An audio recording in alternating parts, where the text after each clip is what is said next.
This is Dai Henwood live from the Export Beer Garden studio. You're tuned in to Mad Monday, and I am joined by the uppercase G, Ben Hurley. He is down in a little retreat in the BOP. How you going, Ben? Mate, I'm fizzing. It was an unreal game, and that we are going to pour over with a fine-tooth comb. I think I'm mixing metaphors, but I'm just excited. Oh, mate, there's been more up the wires than you can poke a stick at. Where did you watch the game, by the way? I watched it home, and it was really very entertaining with my family. I slightly got the timings of my barbecue wrong, so I was running in and out from the barbecue for the first two tries, which of course came very quickly, but then settled down on about minute 7. Oh well, it all worked out in the long run. I was in a little sort of slightly rundown hotel just outside of Taupo. I swum through empty Pals cans and Woody cans to get to my room safely, shut the doors, and my son and I just watched this amazing victory that we're going to pour over now. It was the mighty One New Zealand Warriors beating the Newcastle Knights 40 points to 10. Egan to the blind, Shawnee J, the workaround, clock deep for the corner, the Warriors are in! What a start! 1.5 minutes and the Warriors score! Tackle 3, Egan, Shawnee J. Warriors are in! Woo! Headed for North Lake! The Warriors! 2 tries in 7 minutes! Egan, Shawnee J. They got the numbers! Montoya for the corner! He scores! Bloom, dummy, Ponga. They've got the numbers out wide. They'll score. It was bound to happen. And Marzu scores in the corner for the Knights. They go to the left-hand side. The dummy to the line. Oh, they're going to score. Dylan Lucas. And the Knights strike first on the third. Egan. Here they come. The Warriors. Yes! Dylan Walker. Woo! SJ.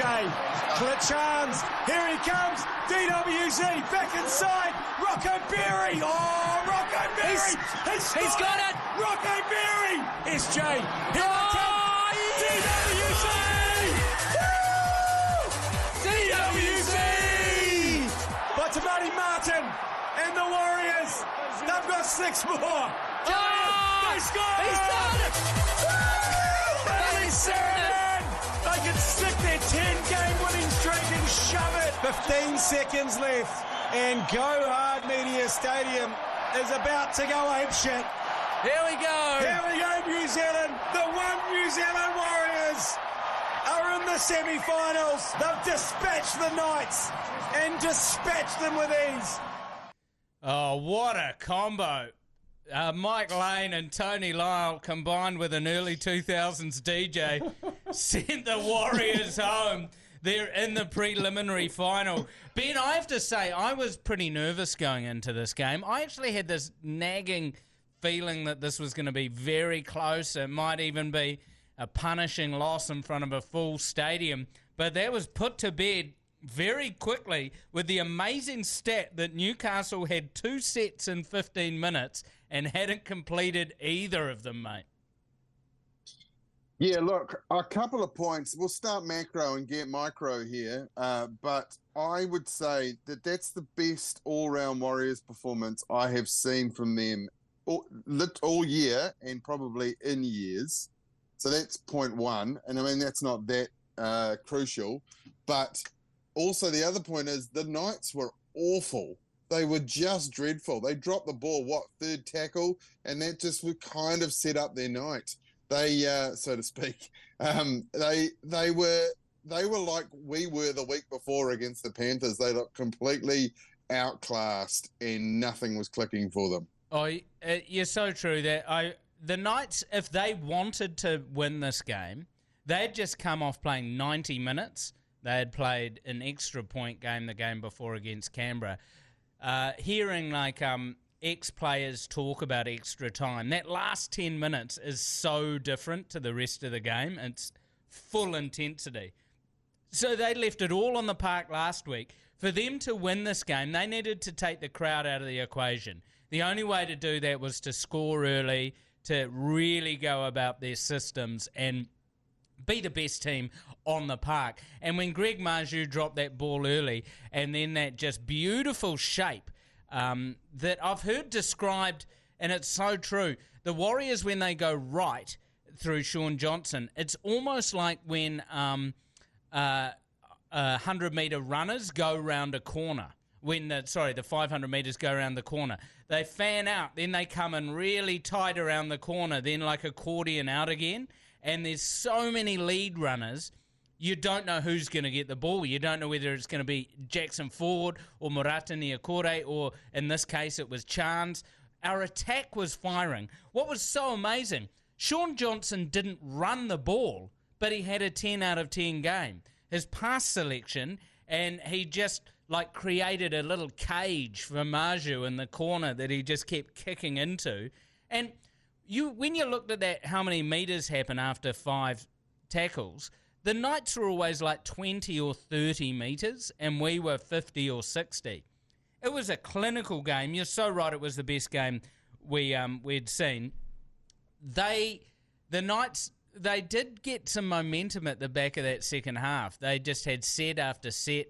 They did a little grubber that Shaun Johnson knocked on. And first half. In the first half, sorry. And was there any worries for you at all then? So that was a crucial thing, I reckon, of this game. This is where this game was won, was that there was about 30 minutes there where we didn't score, and they scored twice. Now, in previous years, in previous seasons, that's where we would have lost that game. Other teams would have scored 4 times against us in years gone by. Usually after halftime, there would have been a couple of early tries, and that would have been game over for the Warriors. But we just weathered the storm, and we were solid on defence. We were still attacking, but just sort of held them out until we could pounce in that fourth quarter. Oh, I liken it a bit to when you come home from the pub from uni, you bought a new girl, she said, let's go back to her place. You go back to her place. You're all connied up. You're stiff as, right? And then her dad comes in and is like, do you guys want some English muffins with jam or something? And that puts you off your stride, right? And sometimes it can be hard to get your stiffy back, right? But the Warriors maintained the stiffy through the entire conversation with the dad. We just kept on focus. Yes, I'd like a muffin. Boom, I'll have 2. Boom, yes, I'll take the jam as well. Lick the knife, see your dad, back to business. The Warriors knew what they're doing. Nothing would shake them. I was worried, though, I must say, when Niokore went off after just under 30 minutes. That looked like a big injury, and it was a surprise then to see him on the bike half an hour later, ready to come back on. And you just know that dad would be a rugby union fan and be punishing you with some, different changes to the rules that are going to, make the game better again and like it was back in 87. They had to weather that storm as well and keep that powder dry and that stiffy hard. Oh, completely. You're trying to go about your work and he's trying to show you a signed leather Adidas ball. Look, bloody Terry Wright held this. Terry Wright held this, mate. And you're like, hey, look, come on, mate. He's got one of those original white Steinlager cans that he's had since 87. He's showing you that, and you've still got to keep stiff. You're furiously trying to unzip the gimp mask. Come on, Stephanie, tell your dad to bugger off, mate. So I really think we rinse this metaphor. But there's just so much to love here. I've got to say, Wigan, he got a couple of head knocks in this game, and I thought he was going to go off early. I believe he went off with HIA, which I don't think was a serious one, so I think he'll be right to play. But Bailey Sirinen had a great game coming on. He was a great example of why we can go with him. I was worried that we'd need to carry Bailey Sirinen and Freddie Lussick, but that meant we had a small bench. This way, we can keep Bailey on and just have some big boppers on the bench. Jazz Tavanga probably had his quietest game out of everyone, to be honest. Well, certainly the penalty count was down, so he did have a quiet game. Look, I made this point a few weeks ago that I didn't mind if the Warriors dropped a game against the Dolphins, which we did, right? In the last game of regular season, we dropped a game against the Dolphins, and then obviously we were outclassed by the Panthers last week. The Knights are coming off 10 in a row, and you know, they are a team probably relatively evenly matched with the Warriors on their day, on a good day. But I just think they got to the end of their line. There's no way they were going to win 13 in a row and win the entire competition.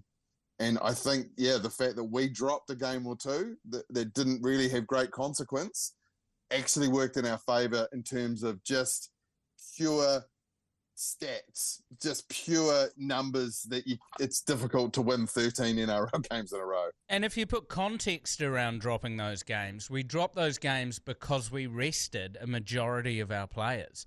So our players have had a bit of time off. It was so good to see Sean Johnson on the park. Adam Whenua-Blake's lateral footwork is so amazing. He runs those hard lines but then stops dead, does a little shimmy and gets over the line. He's got to be in there for maybe prop of the game. I thought their best player in the forwards was Jacob Saifidi. He looked very dangerous. Tyson Frizzell looked dangerous. In that second quarter, they were hurting us with offloads. That got addressed at halftime, and we were wrapping up the ball carrier a lot better. But those early tries, the early Newcastle tries after we had got 3 tries on the board, they were both after like 5 sets on our line. So we had defended our faces off, and it was inevitable that they were going to score. We had minimal mistakes too. Yeah, we did. Actually, I had to go back and look at the stats. I couldn't remember us making a handling error. We did make 10. 10 errors, which is not just knock-ons and stuff. But, I guess they weren't that consequential, so you don't feel them as badly. So the 6 agains are counted in that. So I reckon most of them were probably 6 agains. Right. I just wanted to go back and make a point about Adam Whenua-Blake. So he has more tries this season than Chance Nickel-Klukstad, our fullback. Now, normally if a front rower has more tries than your fullback, then I reckon it's a sign of a bad team. Like that's a team that's losing a lot. I would hasten to guess that someone like the Tigers might have a stat like that, where their front rowers have barged over occasionally for a try, maybe got 6 or 8 tries for the season, but their backs just aren't getting the ball that they need. But this is a team that came 4th in the competition into a preliminary final. So it's a bit of a mystery, but maybe it's just because we have the best front rower forward in the game. Yeah, and Chance, this is the difference of having Chance versus Reece Walsh. Chance isn't that flashy attacking fullback, but he got player of the round because he ran for 308 metres. He didn't make a mistake. He tackled everything. He makes those really hard carries out of trouble. And Chance just... I reckon he's had a career best year. The whole coaching thing has shown how good Webby has been by how many people are having career best years. Yeah, Chance Nickel-Klukstad's post-contact meters were the most of our in the game for both sides. So that's amazing, isn't it? Like that's normally a forward.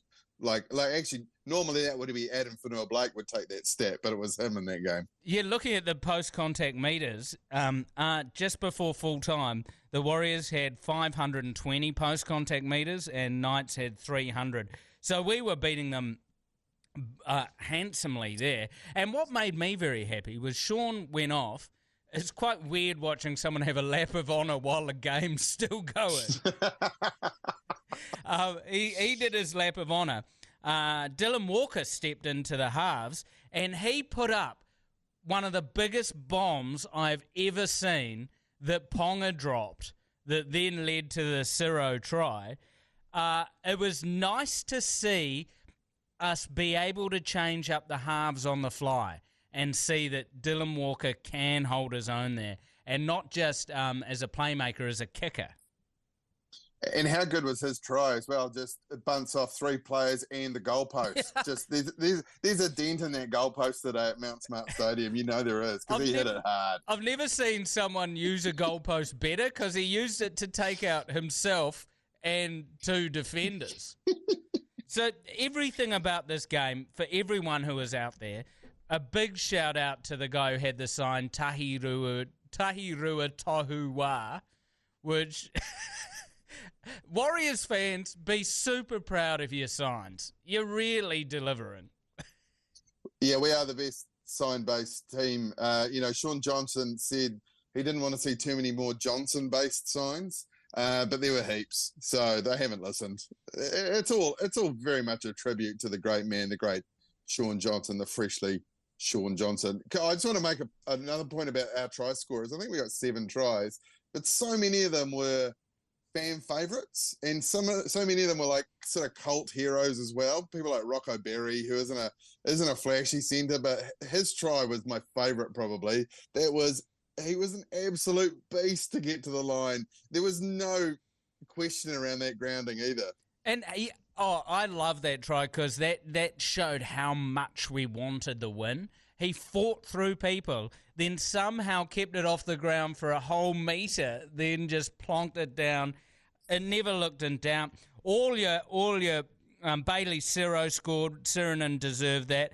DWZ, fan favourite. Rocco Berry, Dylan Walker, fan favourite. Marcelo Montoya, back in form. He had a couple of down weeks, to be honest. He had he's always been guilty of the odd error here and there, which, I mean, you're going to have as a winger. But he was staunch in attack. Marcelo Montoya, Rocco Berry and Adam Pompey did a superb job on Kalen Ponga. They didn't go out to smash him, to knock him off the park, although he got absolutely drilled by Montoya once. We just shut him down, gave him 0 space. He had no space to do his jinking little runs, and this is what we're going to have to do on Reece Walsh. Just as Webby was saying in the thing, they don't go out to target a player, to waste them. They just want to give them 0 time, and we did that so well on Kalen.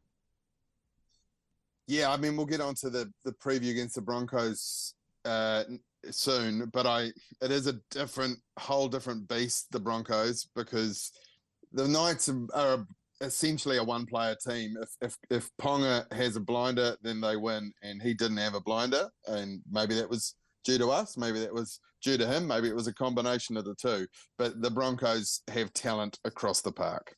On Bradman Best, he had 11 runs for only 111 metres. So, none of the he's the other weapon in the centres there. He made no headway. We just put on a clinic, and I feel for us to beat Brisbane, we needed to have that game. We needed to have that game to go, we deserve to be in the finals. We deserve to be in the grand final.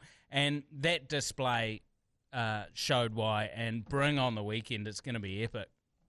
Because we've been saying all year we haven't really had a blowout. Is that our biggest margin all year? No, I think that was our best since round 20. Right. Round 20, we beat Cronulla in a slightly bigger margin, 44-12. But since round 20, we've only just scraped through against some pretty average sides. So it was well needed. It puts us in the preliminary final. And now let's move on to the other game of the round, which was the Melbourne Storm defeating the Sydney Roosters 18-13. Wishart now had a little exploration, through and over. That was too simple. Wishart, well, that will settle any nerves starting at halfback. He's pierced through the defence and scored the first try for Melbourne. Charging up the field here, Katoa. Good tackle, Corey Allen. He got a ball away though, Wishart. He gives it back, Grant. They'll be hard to hold. They're impossible to stop from here. Marriott Sever goes over. Yeah, too good. Now Brandon Smith try. That's a Brandon. A try to Smith against his old club. Got to go right. Smith, great pass. Collins over. Sandon Smith has lit it up since he's been out there. We're about to be locked up at 12 all. It goes to Sam Walker. He's got time. He stabs at it. He's kicked the goal. The Roosters lead the game 13-12. He massaged it over. Munster, he's going to kick across them. It's a one-on-one jumping contest. It's taken out there by Melbourne. It's a try! Warbrick flew through the air like Superman. There's been enough to put Melbourne through. They head to a grand final qualifier against the Panthers, and the Roosters' most bold charge has come to an end. Well, out of nowhere, the seemingly massively out-of-form Roosters that were languishing outside the 8 made a late run, got into the 8, and then almost beat the Melbourne Storm, but that late try to Will Warbrick gave the Storm the win. There was a couple of weird moments in this game. There was an obvious knock-on from Harry Grant, and Grant Atkins, the referee, was right there, and then on the next play, the Melbourne Storm went on to score. There was also a high shot on Harry Grant that he stayed down for and sort of pleaded to the ref to look at it, but the ref said play on, which I found weird because I'm not a fan of this staying down, but the rule is any contact with the head is a penalty, and there was obviously contact with the head. Yeah, it was a forearm right across the face. I mean, can we just talk about Harry Grant for a minute? And he was unbelievable in that game. He was everywhere. He kept just so much room around the ruck. And, you know, I love Wade Egan, and there's talk that he's the best hooker in the competition. And then Harry Grant has a game like that, and you realise how incredible that guy is. I want to also do a shout-out to Tyron Wishart, mentioned a couple of times in the commentary there. He's the son of, you know, who would have been a Hurley's hero back in the day, Rod Wishart, real classic St. George, Illawarra Steelers, and then St. George Illawarra's winger. He's just come out of nowhere and is a real talent. Yeah, there's allegations that Rod Wishart is Keezy's dad, but we'll have to check the security camera footage from the Red Fox Tavern to find out. I don't know if they had that footage back in the 80s, but he's really stepped up. They lost Jerome Hughes, which looked like a huge out. Cameron Munster had a good game, and this felt like the right team won. It felt like the top 4 teams have been the best teams in the comp, and it's set up a juicy matchup. I mean, I can't see Melbourne getting up over the Panthers. I think the Panthers will just manage to strangle them. I love what you said about Harry Grant there. The way I look at it is 80% of the games, Wigan and Harry Grant are the same, but Harry Grant's just got that higher ceiling where when he goes, he can have just an insane effect on a game. Wigan gets a lot of metres around the ruck, but Harry Grant just consistently can blow games open. And I felt sad watching Melbourne play because I literally shed a tear for Pappenhausen going down the week before. It's so tragic to see such a star of the game. Pappenhausen, I'm the first to admit I've always disliked Melbourne, mainly because they've been so awesome against all the teams I like. But Pappenhausen, I just loved watching playing footy and seeing him get a brutal injury like that. And then this week I just had to give full respect to Nick Meaney. He is just, you know, you leave Pappenhausen outside the dairy, Nick Meaney, he steps up and nails it. He's a sort of, people thought of him as an average player, but he really makes a difference. He's got good. I think he bulked up or something. He's got a bit bigger, or I don't know. But he's a weapon, and he is solid as. I mean, he's kind of more in that Chan's kind of mould as a fullback, isn't he? He just doesn't make mistakes and can be explosive on attack. But it's probably not his main go-to. Look, this is kind of a similar. I know the result wasn't similar because it was incredibly close, but it was kind of a similar matchup to our game in that it was a top 4 team against a team on the end of a streak, because the Roosters were absolutely down and out, as you said. And then I think maybe if they won, 5 or 6 in a row? Yeah, so, I think that. Yeah, teams like I that, think it was it's going to 6. come to an end somewhere. Yeah, and Melbourne have got these underrated players. Eli Katoa, who came from the Warriors, has been playing great footy over there. Marion Seve, who, if I was to have to draw a picture of someone called Marion, I would not draw him. He is amazing. Wasn't it John Wayne's real name? Marion Wayne. I think his real name was Marion. John Wayne from the old "Stick Your Hands Up Your Bum." Yeah, that. Yeah. Hang on. I'm going to get this. Marion Robert Morrison. There you go. So these 2 men called Marion that you probably wouldn't, make fun of for being called Marion. No, so that was a win for Melbourne. Now we're going to move on to a quick preview of the game kicking off just after 10 o'clock New Zealand time on Saturday night. Commentated by myself, Dai Henwood, and Mania Stewart. It is wonderful to get back into the ComBox for finals. How do you see this game playing out, Ben? Well, it's a huge task, isn't it? To go there, it's essentially what the Knights had to do last week, is to go into the cauldron where there's going to be very few Warriors fans. There's going to be just rampant Broncos fans and a hot side that have talent across the park.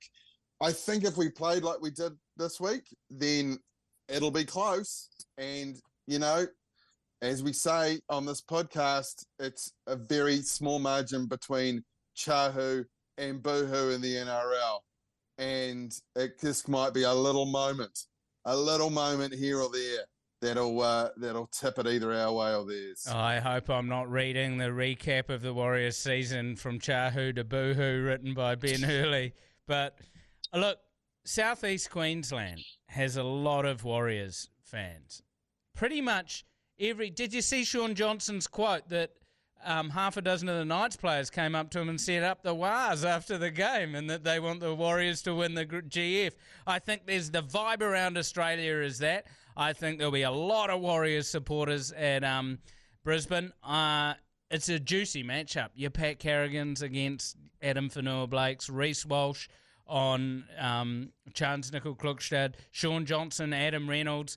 So much to shut down, but I've just got a feeling that Dad's not coming into the room this weekend. I've got a feeling that we're left alone with Stephanie and it's going to be a good time. I've got a feeling the Warriors can do this. They can rattle a cage and they can get through to the grand final. Brisbane are just in a rude vein of form. They've been delivering when they need to, and everything's going to need to go the Warriors' way. However, we are, unlike the Knights, we are coming off an easy, positive win with no injuries. That game, the Knights game against Canberra, took so much out of them. So I'm picking a very close game, but I'm picking the Warriors to win 12-10. 12-10, a low-scoring biffer in the swamp that is Suncorp. What's your prediction, Ben? Look, I think it's going to be higher scoring than that. And I think I'm going to go Warriors 26, Brisbane 22. Oh, that will be a juicy game to watch if that is the scoreline.